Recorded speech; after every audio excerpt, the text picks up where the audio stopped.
Hi there, my name's Karen Holt, student number 252159.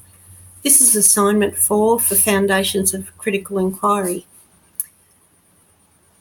The topic I'm going to discuss today is whether curcumin is effective in the treatment of inflammation.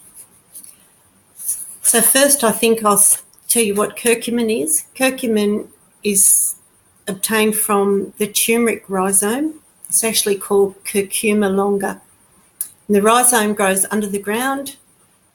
People dig it up, they grind it up, and from that they obtain curcumin.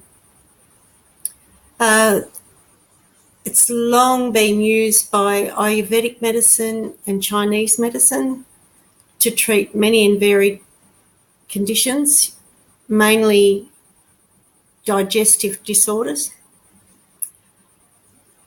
The other thing I think we need to define is what inflammation is. Inflammation is the body's response to an invasion by a foreign body or to injury.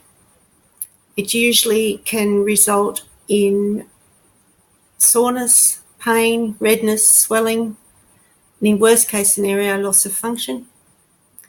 The types of inflammation I had in my mind when I did this study were things like arthritis, irritable bowel syndrome, fibromyalgia, things like that.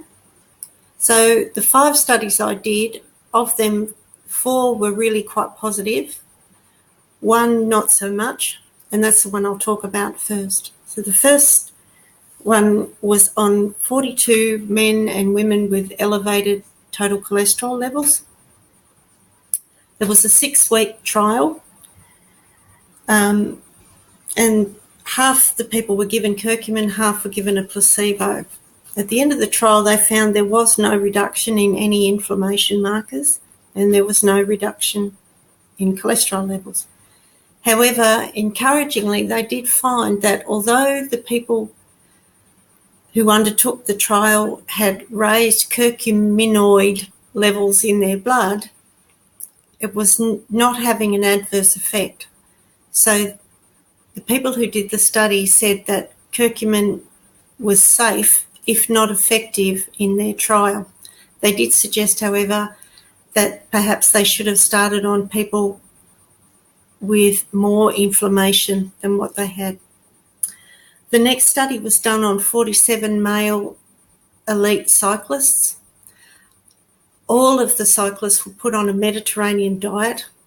Half were given curcumin and boswellia. Half were given a placebo. Now, the only trouble with this trial I found was the mixing of the curcumin with the boswellia. Boswellia itself is an anti-inflammatory, so it was hard to know what was having the effect. Was it the curcumin, was it the boswellia, or was it the two mixed together? However, at the end of the trial, it was found that it was an effective anti-inflammatory for people who'd undergone prolonged and strenuous exercise, which is an encouraging result. The next trial was done on 18 healthy males. 9 were given a placebo, 9 were given curcumin. What they were measuring was the hepcidin levels. Hepcidin is produced by the body before inflammation comes along, and this study found that the hepcidin levels were decreased significantly. However, this was a very, very short study. It was 24 hours. It was a pilot study, and it was done on quite a limited population. The next one was done on 16 patients with stage 2 and stage 3 chronic kidney disease. Half were given a placebo, half were given curcumin and boswellia. It was found that the curcumin boswellia had a significant effect on prostaglandin E, which is very encouraging. However, once again, we've got a very specific population group